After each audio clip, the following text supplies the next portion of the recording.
In this case, I feel like we're basically using our character as a shield for not being particularly fit. Hi everyone, welcome to this episode of E-Junkies. So MediaCorp has resumed their in-person drama press conferences. So today we are here at their campus to catch the drama press con for the Unbreakable Bond. And today we'll meet Chantal Ng, James Seah, Ayden and a few more celebrities. So let's go in to grab our seats.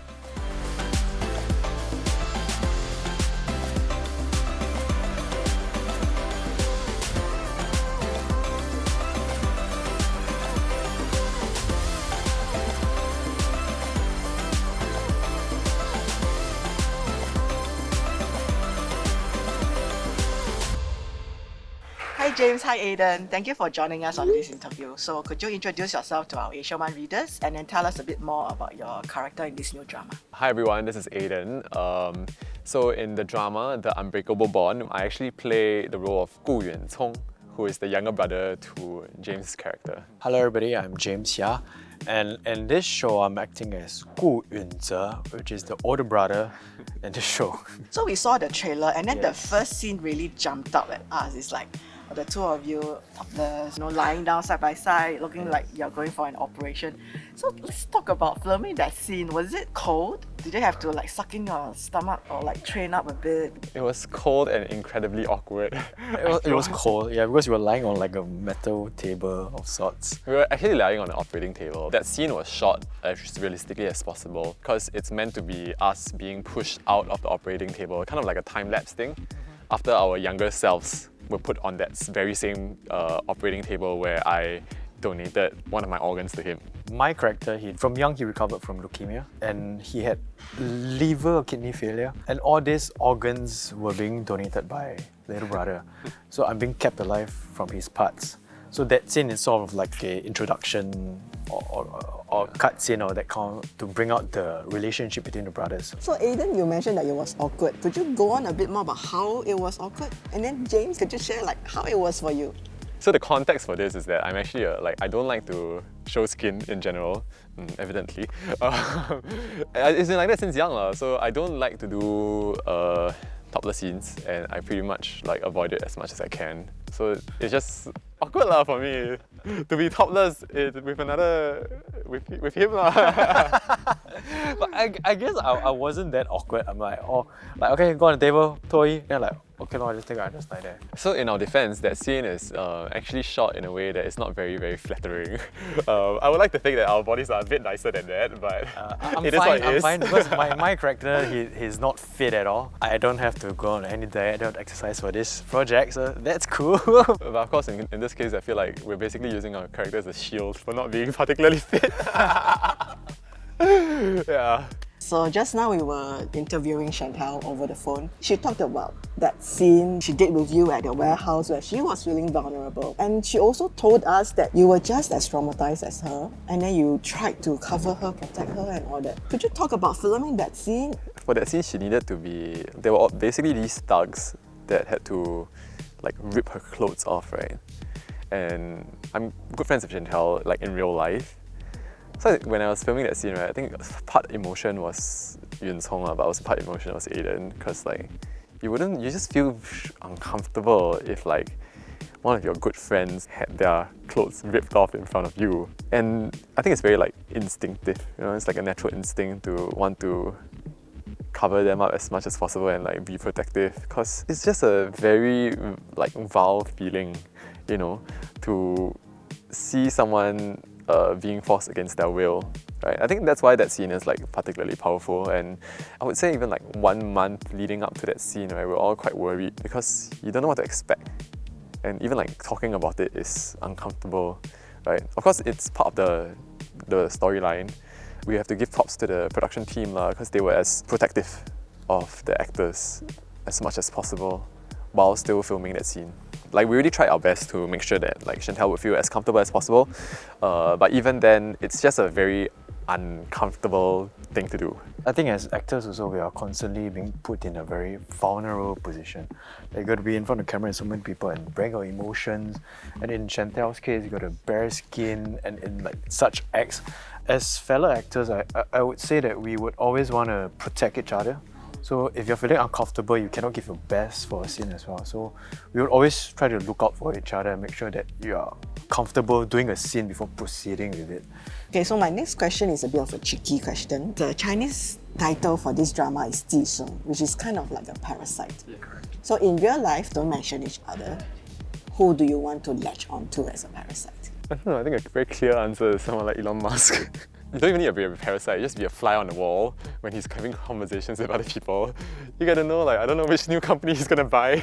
You know, that kind of thing. It's just very cool, like, to be at the forefront of like what's changing in the world, right? To be around someone like that. I mean, it's very far-fetched, like, for us because, like, you know, actually for a lot of actors, our lives are very sheltered.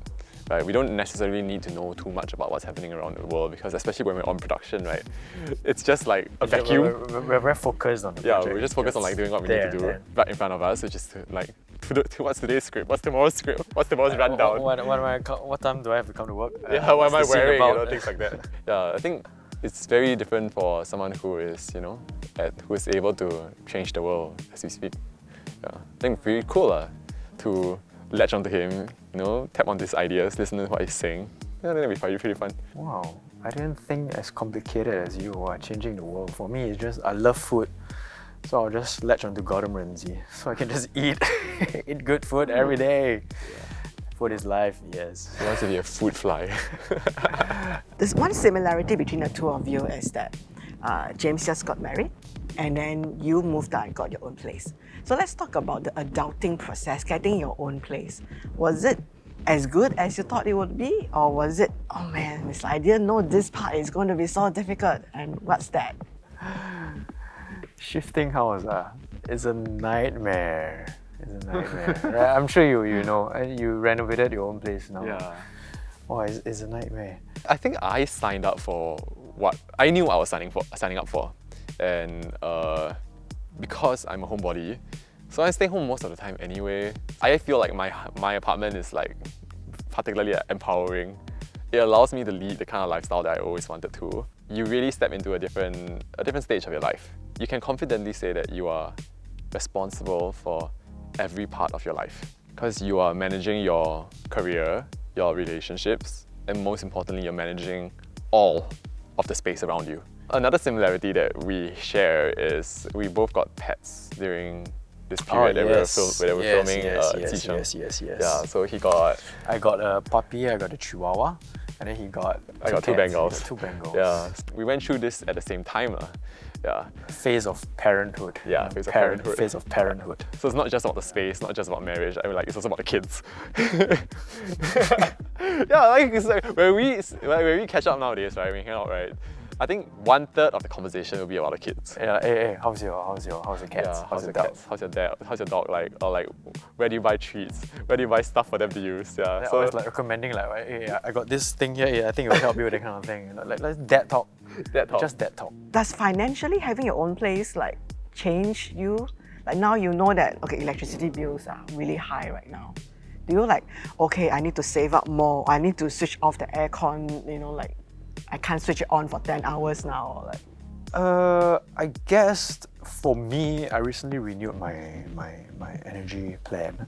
So for me, it's being a bit of an auntie, like going online, check like what's the best deal in town, like which one I can get the best deal, which one will be cheaper, that kind of thing. So I guess that's one part of managing your own finance. So you gotta do all the paperwork or this stuff that nobody's gonna do for you because you're accountable for your own finances.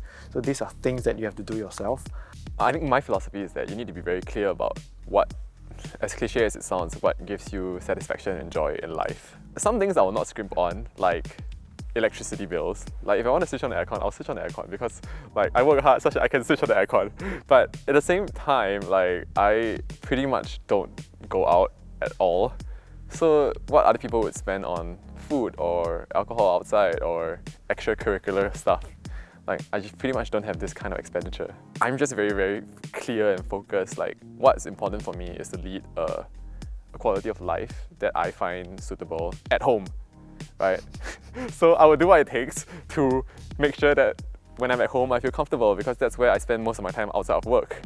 I mean, if we had to like, I guess, share our experiences or tips to other people, then it would be, you have to be very clear about what makes you happy, what brings you joy or satisfaction.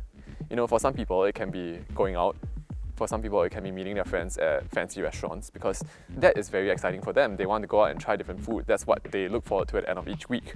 You know, whereas I look forward to the end of each day where I can go home and be comfortable in my humble abode. So that's where my money will, that's where I will spend my money. Yeah, like I'm really a homebody. Like you cannot understand like how like extreme I am. Thank you so much, James and Ayden, for your time. So we're going to end the interview here. So we'll catch you in your new drama. Okay. Thank you. Thank you. That's our interview with James Seah and Ayden Seng. Unfortunately, Chantel couldn't join us in person today, so let's hope to catch her another time. The Unbreakable Bond premieres on New Watch and Channel 8 on May 16. Thank you for catching this episode of E-Junkies. If you like our content, please like, share and subscribe. See you next time. Bye-bye.